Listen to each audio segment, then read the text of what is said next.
64वीं मुख्य परीक्षा में जितने छात्र उत्तीर्ण हुए हैं उनके जो साक्षात्कार के संबंध में मैं वीडियोस बनाकर भेज रहा हूं।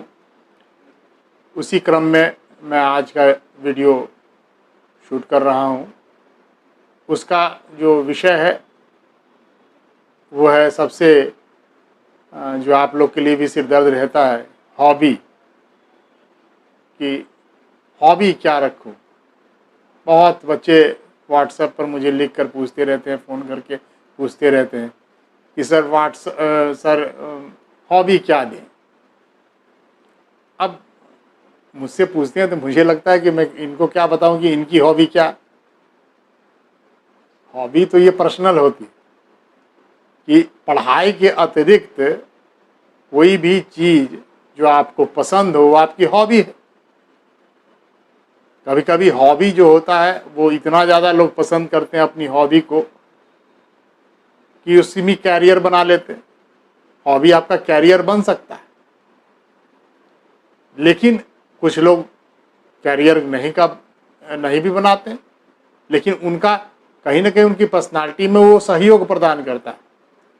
तो पढ़ाई के अतिरिक्त जो भी चीज़ें आप करते हैं जिससे आपका माइंड रिफ्रेश होता है,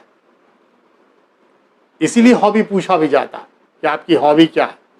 यानी प्रशासन के कार्य जब आप करके थक के आएंगे तो घर में कुछ अपने पसंदीदा के कार्य करेंगे तो आपका माइंड रिफ्रेश हो जाएगा और नई ऊर्जा के साथ आप कल फिर से पुनः कार्य कर पाएंगे।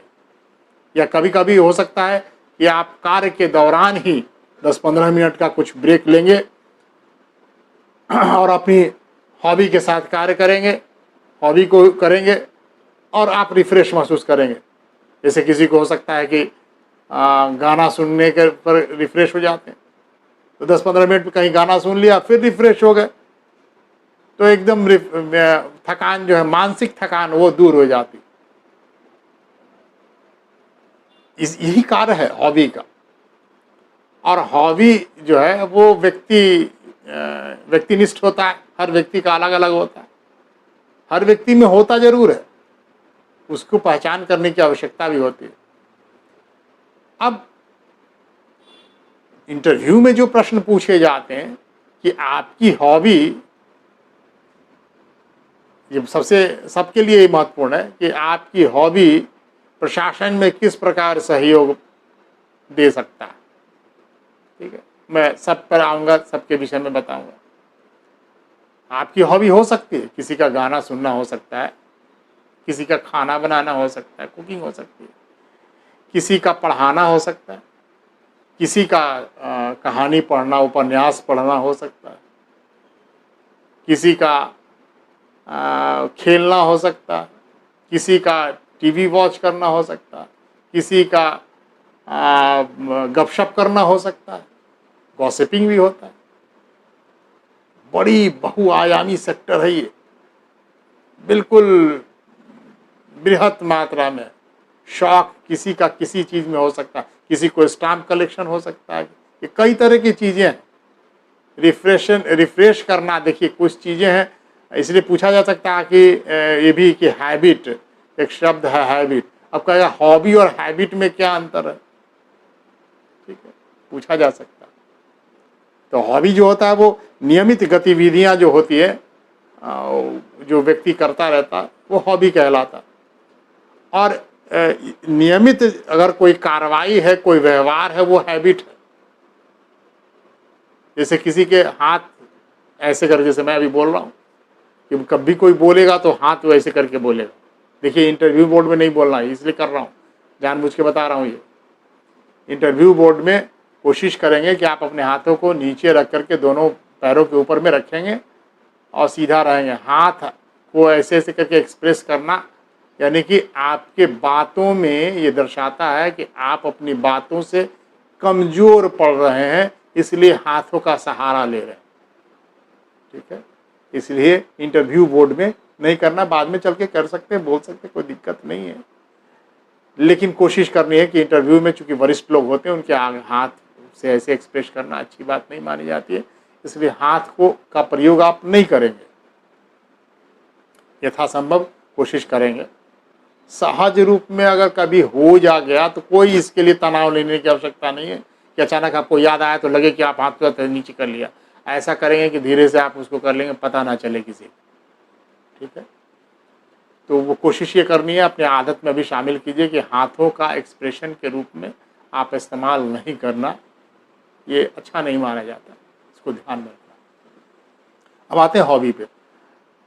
हॉबी में जो प्रश्न पूछे जाते हैं कि आपकी पहले हॉबी क्या है पूछी जाती है, तो इसमें आप किसी का जो अगर किसी व्यक्ति का नहीं होता वो जानबूझ करके अगर किसी को कुछ समझ में ना आ रहा हो तो टीचिंग डाल देता। पढ़ाना मेरी हॉबी है, ठीक है, मेरी भी हॉबी है, मेरी तो बहुत रे हॉबी है। ठीक है, मुझे अगर आप देखेंगे तो मेरी बहुत है, कुकिंग में भी मेरी हॉबी है, मेरी एक्टिंग में भी हॉबी रही है। ठीक है, तमाम जो है वो मिमिक्री करना, ये सब जो है एक्टिंग के तरह में, वो सब भी मेरी हॉबी रही है। बहुत मैं लिखता भी हूँ, लेखक भी हूँ। तो मैं केवल पढ़ने में नहीं रहा, मैं जैक ऑफ ऑल ट्रेड वाली स्थिति है, बहुत विशेषज्ञ किसी चीज़ में नहीं रहा, छोटी छोटी जानकारी सब में रही। पेंटिंग भी कर लेता हूँ तमाम में, तो ये सब है। क्राफ्ट्स वगैरह बनाने में, बच्चों का क्राफ्ट्स वगैरह बनाने हो तो वो सब में भी तमाम में का इनोवेटिव वाले जो काम होते हैं मुझे भी पसंद है।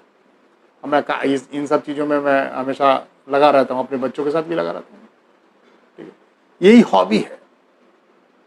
अब इन हॉबी से प्रश्न क्या पूछे जा सकते हैं उस पर मैं अगर टीचिंग हॉबी दिया, ठीक है, तो क्या प्रश्न आ सकते हैं। पहला प्रश्न तो यही हुआ कि आप किस स्तर के बच्चों को पढ़ाते हैं।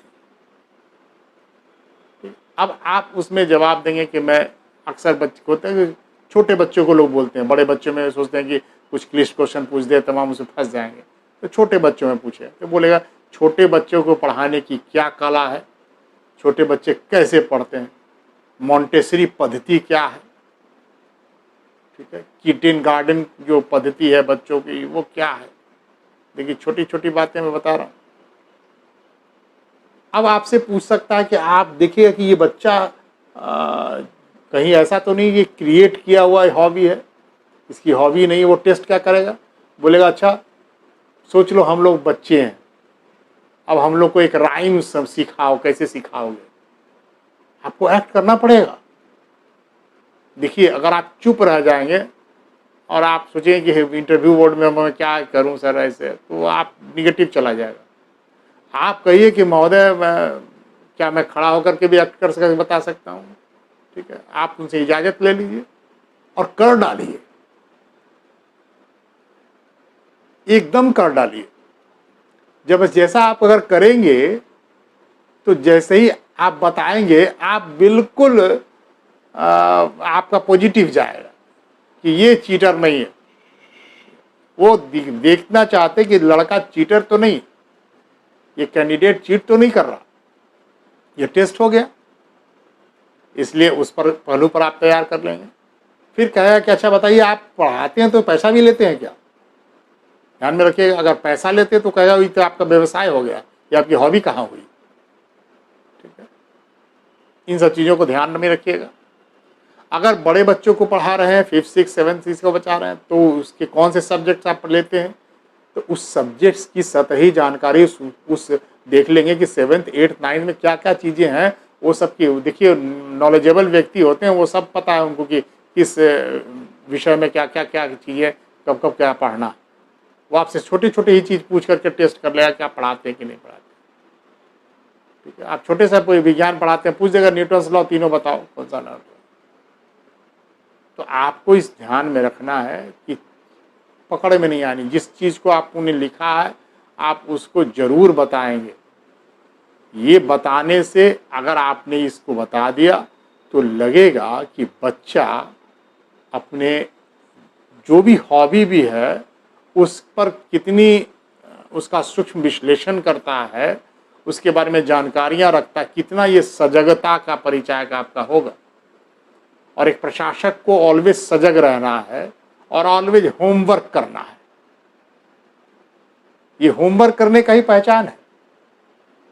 कि आप कितना अच्छा होमवर्क आपने किया। कल को आप जैसे मीटिंग में कहीं जाते हो तो डीएम मीटिंग ले रहे हैं, डीएम साहब मीटिंग ले रहे हैं, तो आप डीएम साहब की मीटिंग के जो मीटिंग के एजेंडे हैं उसके अनुरूप कितना कार्य कर रहे हो ये दर्शाएगा, ठीक है, कि आप कितना सजग हो। यही इसी चीज का टेस्ट है कि आपकी सजगता का परिचय, आपका सूक्ष्म विश्लेषण करने का परिचायक होता है, ठीक है। उसके बाद आपसे प्रश्न पूछे जा सकते हैं कि बताइए कि आपका जो शौक है प्रशासन के लिए कैसे उपयोगी बन सकता है। तो आप बताएंगे कि प्रशासक के तौर पर अगर हम बनते हैं, एसडीएम बनते हैं, तो सर मेरे क्षेत्र में जितने भी विद्यालय होंगे, मैं जब अपना इंस्पेक्शन करने जाऊंगा तो मैं ज़रूर दूसरे का इंस्पेक्शन करने जाऊंगा तो विद्यालय ज़रूर जाऊंगा और विद्यालय में छोटे बच्चों को देखूंगा कैसे उसके टीचर्स पढ़ा रहे हैं, उनको भी कोशिश करूंगा कि उनके पढ़ाने की तकनीक में अगर मुझे कोई खामियां नज़र आएंगी मैं उनको भी बताऊंगा कैसे बच्चों को पढ़ाया जाता है। समय निकाल कर मैं आधे घंटे बच्चों के लिए समय दे दूंगा और अब बताऊंगा, बच्चे भी थोड़े उत्साहित होंगे, मैं भी रिफ्रेश महसूस करूंगा। तो इस तरह से मैं, और अगर कहीं भी घर के आसपास कोई अनपढ़ व्यक्ति हो, तमाम हो, मैं ऑलवेज पढ़ाता रहता हूं सर, ऐसा बोलेंगे आप कि ऑलवेज मैं कोशिश करता हूं कि वो प्रौढ़ शिक्षा वाला काम भी हो, जो अनपढ़ लोग हों, ठीक है, सर्वेंट्स हैं, तमाम हैं, माली हैं, वो सब अनपढ़ हैं, तो मैं शिक्षित करने का प्रयास ऑलवेज करता रहता हूँ। ये मेरा सामाजिक दायित्व भी बनता है कि मैं ये कार्य करूँ। तो बहुत प्रभावित भी होंगे, आपसे पूछेंगे अब तक आपने कितने लोगों को किया, तो सर बोलना बहुत अनगिनत किया, मुझे याद भी नहीं, ये संख्या मुझे याद नहीं, लेकिन मैं अक्सर ये काम करता रहता हूँ। आसपास के तमाम प्रौढ़ शिक्षा पर भी प्रश्न पूछे जा सकते हैं, ठीक है, कि प्रौढ़ शिक्षा के संबंध में कौन कौन सी योजनाएं बनी हैं। देखिए, आप जो बोलते हो उस बोलने से काउंटर क्वेश्चंस पूछे जाते हैं, वहीं से प्रश्न निकलता जाता। तो आप आंसर क्या बोलेंगे वो सोच लीजिए और उसी से प्रश्न और क्या निकल सकते हैं वो भी समझ लीजिए, ठीक है। फिर आपसे पूछ सकता है, अच्छा बताओ इसका प्रौढ़ शिक्षा का भारत में क्या लिटरेसी रेट है, बिहार में क्या लिटरेसी रेट है। तो ये सब अगर बोल देते हैं आप तो ये सब डायमेंशंस आपका जाता है। मैं बता रहा हूं उस पर तैयार होना है, ठीक है, कि आपके उत्तर से क्या क्या क्वेश्चंस काउंटर निकल सकते हैं और उससे उसके उत्तर क्या होंगे, इस तरह से आप तैयार हुइए, ठीक है। दूसरा है कि बहुत लोगों को जो एग्रीकल्चर सेक्टर में बहुत लोग हैं जिनके कृषि से संबंध रखते हैं, बिहार में तो खासकर बहुत लोग होते हैं जिनका संबंध गांव से होता है, सॉरी तो वो कृषि के कार्य जो है लिख देते हैं कि मेरा हॉबी है कृषि कार्य करना, हॉर्टिकल्चर है, तमाम है, इन सबको लिख देते हैं, उद्यान कृषि वगैरह लिख देते हैं। बहुत बड़ा एस्पेक्ट है कृषि। अब उनको लगता है कि ये लड़का सतही लिखा या जेन्युइन में ये कार्य करता है कि नहीं। तुरंत पूछेंगे, अच्छा खरीफ फसल में बताओ क्या क्या चीज़ लगता है, रबी में क्या क्या लगता है, अच्छा अभी बुआई के पहले खेत तैयार करने में कौन सा उर्वरक डाला जाता है, ठीक है, जैविक कृषि क्या होती है, कृषि के बहुत सारे प्रकार होते हैं, उस सब प्रकार आपसे पूछना लगेगा, ठीक है। गहन कृषि क्या होती है, अनुबंध कृषि क्या होती है, सहकारी कृषि क्या होती है, ड्रिप सिंचाई क्या होता है, स्प्रिंकल सिंचाई क्या होता है, शुष्क कृषि क्या होती है, श्री विधि से क्या खेती होती है, इन सब तकनीक के बारे में पूछ सकता। तो आप इस सब विधि आपको पता होना चाहिए, बिल्कुल पता होना चाहिए। अगर आपको नहीं पता होगा तो कहेगा कि इसकी हॉबी नहीं है, क्योंकि हॉबी जिसकी होगी वो जानकारी तो जरूर प्राप्त करता है, ये तो तय जान लीजिए।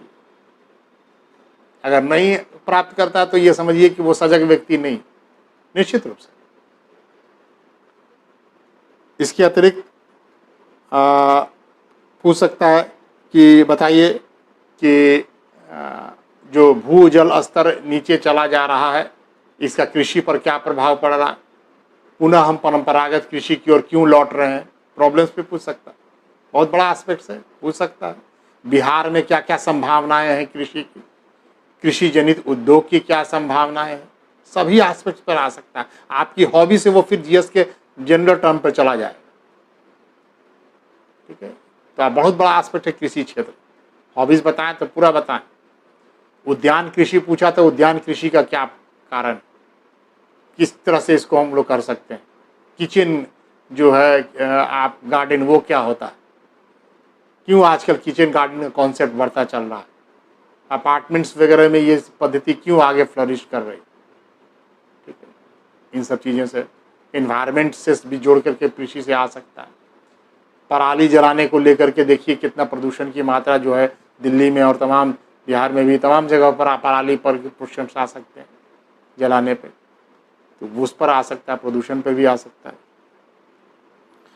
इसके बाद बिहार में क्या क्या संभावना है वो तो मैंने बताया। इसके अधिक बिहार को जो है कृषि कर्मण पुरस्कार लगातार मिला, 3 सालों से लगातार मिला, चौथे साल भी मिला। तो ये देखिएगा कि किन किन फसलों के लिए कब कब क्या मिला पुरस्कार, उस पर भी प्रश्न आ सकते हैं, उसको ध्यान में रखना है आपको। तो छोटी सी छोटी बातें भी ध्यान में रखनी है, ठीक है। ई कृषि क्या होता है, ठीक है। आजकल ये बढ़ा है, ये प्रचलन बढ़ रहा है, नई नई तकनीकें कृषि के क्षेत्र में आ रही हैं, उसको ध्यान में रखना है। बिहार में कृषि अनुसंधान केंद्र कहाँ कहाँ है, ध्यान में रखिए बेटा, सब बता रहा हूँ। उस सबको आपको तैयार करना, जिसका भी है, ठीक है। अब जो अगला है कि किसी कोई व्यक्ति लिख देता है कि कुकिंग मेरा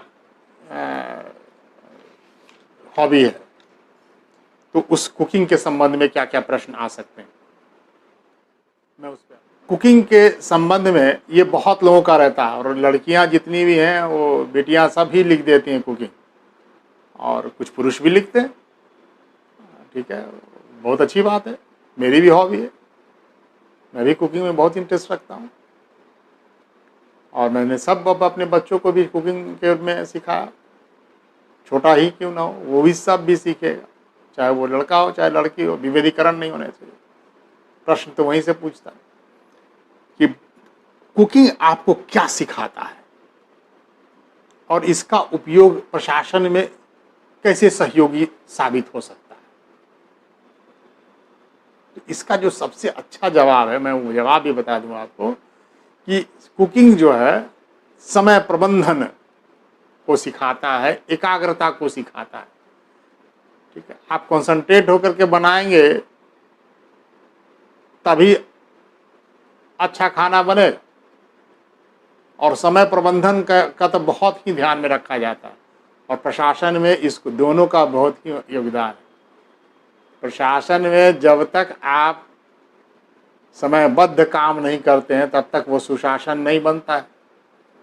सुशासन बनने की अनिवार्य शर्त है समयबद्ध ढंग से काम करना, और हमारे मुख्यमंत्री तो इस पर बहुत जोर देते हैं, ठीक है, टाइम पे काम करना। और ये कुकिंग हमें यही सिखाता है, अगर टाइम पर अगर किसी चीज़ को नहीं किया तो आपका अच्छा खाना नहीं बनेगा, ठीक है। तो ये बहुत ही महत्वपूर्ण है, इसको जोड़ता है, कुकिंग को प्रशासन से ये चीज़ों को जोड़ता है। इसे क्या, ये अगर आप ये इस चीज़ को बोलेंगे बहुत अच्छा, वो सेटिस्फाइड होगा, अंक भी अच्छा देगा, ठीक है। अब आता है कि आपके ये आपका ये शौक है, सबसे पसंदीदा आप क्या बनाते हो, आपका सबसे पसंदीदा डिश कौन सा। अब ये डिश इंडियन भी हो सकता है, अदर कॉन्टिनेंटल भी हो सकता है, चाइनीज हो सकता है, इटालियन हो सकता है, कई तरह के अलग अलग डिशेज हैं। और भारतीय डिशेज में आए, बहुत लोग क्या करते हैं, सतही सोचते हैं, बोलते हैं हम खीर बहुत अच्छा बनाते हैं, ठीक। अब ये खीर बहुत अच्छा बनाते हैं, अच्छी बात है। अब वो आपसे ऐसा है खीर का रेसिपी भी पूछ सकता, और खीर के ऐतिहासिक पहलू पर भी जा सकता, बोला खीर का एविडेंस जो है कब से मिलता है, वैदिक पीरियड से ही है। क्षीरोदोदन कहा गया ऋग्वेदा में, ठीक है। क्षीरोदोदन, क्षीर मतलब वही खीर से बना हुआ, ओदन मतलब चावल, क्षीरोदोदन कहा गया। तो ये आप देखिएगा, ये जो चीजें हैं आपसे हो सकता है वहां से वो भी पूछ डाले, और आप बताएं कि अब इससे भी प्रश्न आता है, एक बड़ा अच्छा क्वेश्चन आता है कि बताइए कि विश्व में जितने भी अच्छे शेफ हैं वो पुरुष ही होते हैं, जबकि खाना बनाना महिलाएं खूब किया करती हैं घरों में, हाउसवाइफ खूब खाना बनाती हैं, लेकिन बड़े अच्छे कुक पुरुष ही क्यों होते हैं? पूछा जा सकता है। कारण क्या है? हॉबी, यही हॉबी है। पुरुष जो है वो हॉबी के तहत ये कार्य करता, इसलिए पैशन अगर होगा तभी वो बढ़िया खाना बनाएगा। जो महिलाएं पैशन के तौर पर खाना बनाती हैं वो अच्छा खाना बनाती हैं, ऐसा नहीं, कोई अनिवार्य शर्त नहीं। लेकिन महिलाएं क्या करती हैं, वो कंपल्सन के रूप में कार्य करती हैं, इसलिए खाना उतना अच्छा नहीं बना पाती हैं, क्योंकि समय प्रबंधन, एकाग्रता, इन सब का अभाव होता है। वो क्या करेंगी, क्योंकि सब काम उनको करना पड़ता है। हाउसवाइफ बेचारी होती हैं, वो सब काम करती हैं, तो उनको देखिएगा वो क्या करेंगे, इधर वॉशिंग मशीन भी चला देंगी, इधर सब्जी भी चढ़ा दी। अब दोनों कार्य जो है, वॉशिंग मशीन पर भी ध्यान है, उधर भी है तमाम है, या कोई और कार्य भी है उस पर भी कर रही, खाना भी बना रही है, इधर तमाम है। कभी होता क्या, सीरियल्स भी चलते रहते हैं, उस पर भी दिमाग है, डेली शोप वाला, और इधर खाना भी बन रहा, कभी खाना अच्छा नहीं बन सकता। कुकिंग या कोई भी कार्य टाइम को मांगता है और एकाग्रचित्ता, उसमें आप कितना एकाग्रचित होकर के बना रहे हैं तभी अच्छा खाना बनता। अब आपसे पूछ सकता है कि जो खाना आप बनाते हो उसमें किन किन बातों का ध्यान रखते हो, ठीक है? तब आप कहेंगे कि उसको हेल्दी फूड बनाना है आपको, ठीक है? किस प्रकार का खाना आप बनाते हो, स्पाइसी बनाते हो ज़्यादा, या न्यूट्रिशन वैल्यू का दिमाग में रखते हो? तो न्यूट्रिशन क्या होता है, कुपोषण क्या होता है, कुपोषण पर आ जाएगा। भारत में कुपोषित बच्चे कितने हैं उस पर आ जाएगा, कौन कौन सी कुपोषण परियोजनाएं चल रही उस पर आ जाएगा। देखिए, कुकिंग से सीधे फिर जंप किया किधर, यही है इंटरव्यू। आप जो बोलेंगे उसी को पकड़ के उसी से क्वेश्चन पूछेगा। तो आप इन सब चीज़ों को ध्यान में रखेंगे, जो आप बोल रहे हो उन शब्द को, एक एक शब्द से निकल कर क्वेश्चंस काउंटर आ सकता है, उसके जवाब आप मन में ही तैयार करें, बोलें, और उससे फिर कौन कौन से प्रश्न बन सकते हैं उसको कोशिश करें। बिहार में कुपोषित बच्चों की मात्रा कौन कौन है, ICDS प्रोग्राम क्या है, ठीक है? कुपोषण को दूर करने के लिए कौन कौन सी योजनाएं चल रही है बिहार सरकार के द्वारा, वो भी बता। आंगनवाड़ी योजना क्या है, ठीक है? प्रोटीन कुपोषण से बच्चों में कौन कौन सा रोग होता है, मेरास्मस, क्वाशरकोर, वो सब बायोलॉजी वाले इस चीज़ पर भी चला जाएगा, ठीक है? खाना जो है उसमें कार्बोहाइड्रेट, प्रोटीन, तमाम वो उम्र के अनुसार खाना क्या क्या खाना चाहिए, ये भी आपको कुक के तौर पर आना चाहिए कि क्या खाना चाहिए आपको, ठीक है? किन के लिए आप खाना बना रहे हो, ऐसे नहीं कि जो मन में आया सो बना दिया। हॉबी है तो ये जानकारी भी होनी चाहिए। जैसे ही ये आप करेंगे वैसे ही परीक्षक के ऊपर में, जो आपका परीक्षण ले रहा है इंटरव्यूअर, वो आप पर बहुत अच्छा मैसेज जाएगा, ये होमवर्क बहुत अच्छा करता है, ठीक है? मैं बता रहा हूँ डायमेंशन बेटा, ठीक है? और इसके अतिरिक्त बहुत सारे सेक्टर हैं, मैं एक दिन भी पूरा कर दूं ये ऐसा नहीं संभव हो पाएगा। तो मैं कोशिश करूंगा कि मैं एक अगला वीडियो में और तमाम चीज़ों को, सिंगिंग है, एक्टिंग है, वो सब जो आर्ट वाला है, पेंटिंग है, उन सब संबंध से क्या क्या प्रश्न आ सकते हैं, वो तमाम चीज़ों पर मैं जानकारी दूंगा। इसके लिए मैं अगले वीडियो तक आप इंतज़ार करें, मैं जल्द ही उसको दे दूंगा। धन्यवाद।